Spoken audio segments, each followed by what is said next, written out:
Hello everyone, Assalamu alaikum. How are you all? I hope you are well. Welcome back to my channel in this new video. Today's video, how to make text inner shadow in Photoshop. So let's started.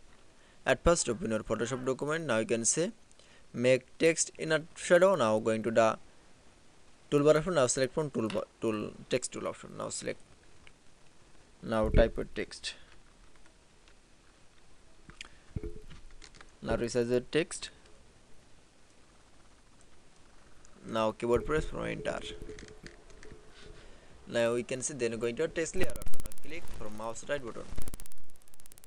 Now you can see then select from blending option.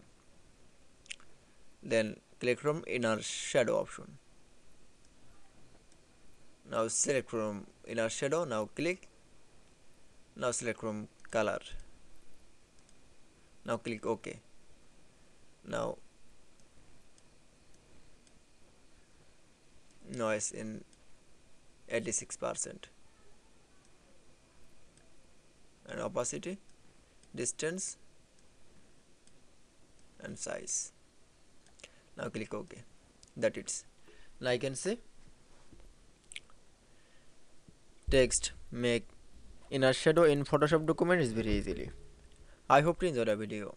Please like, comment, share and subscribe my channel.